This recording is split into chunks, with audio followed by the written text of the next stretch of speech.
এদিকে নভেম্বর মাসকে ঘিরে পলাতক আওয়ামী লীগ নেতারা ভয়ানক প্ল্যান করেছে। এর মধ্যে 15,000 আওয়ামী লীগ নেতা দেশে পা রেখেছে। আগামী 2 মাস দেশে কি হবে একমাত্র শেখ হাসিনা ছাড়া কেউ জানে না। ভারতবর্ষে ফাইনাল ডিসিশন নিয়েছে আওয়ামী লীগের নেতাকর্মীরা। এদিকে আবার মরণ কামড় দিতে রাজপথে নামার ঘোষণা দিয়েছে সেই দলটি।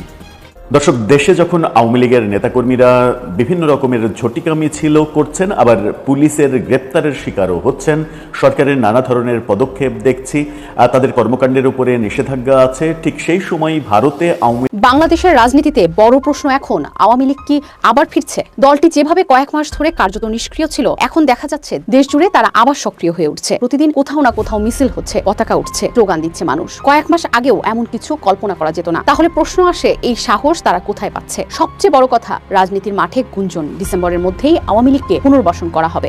ডিসেম্বরে ফিরছে আওয়ামী লীগ, নতুন এক ঘোষণা দিয়ে তারা এই কার্যক্রমগুলো শুরু করেছে। ইতিমধ্যে জাতিসংঘ থেকে তাদেরকে বড় একটা সুখবর দেওয়া হয়েছে এবং বিশ্ব নেতারা তারা একটা চিঠি দিয়েছে ডক্টর মোহাম্মদ ইউনূসকে, যে আওয়ামী লীগকে ছাড়া বাংলাদেশে কোনো নির্বাচন করতে দেওয়া হবে না। আর এইটার পর বাংলাদেশে কিন্তু তুলকালাম উঠেছে।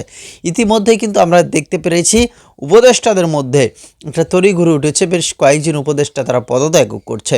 প্রিয় দর্শক শ্রোতা মণ্ডলী, আওয়ামী লীগকে ছাড়া যদি কোনো নির্বাচনের কোনো উদ্যোগ নেয় অন্তর্বর্তীকালীন সরকার, তাহলে কি বসে থাকবে আওয়ামী লীগ? তবে হ্যাঁ, এদিকে বাংলাদেশের সাধারণ পাবলিকও কিন্তু বলছে যে একটা দল হিসেবে কিভাবে আওয়ামী লীগকে নিষিদ্ধ করে। নিষিদ্ধ হলে হতে পারে শেখ হাসিনা, কিন্তু আওয়ামী লীগ কীভাবে হয়? যাই হোক, আপনাদের মতামতগুলো সেটা কমেন্টে জানাবেন এবং এই রকম নিউজগুলো পেতে চাইলে আমাদের এই চ্যানেলটি সাবস্ক্রাইব করে সাথে থাকবেন।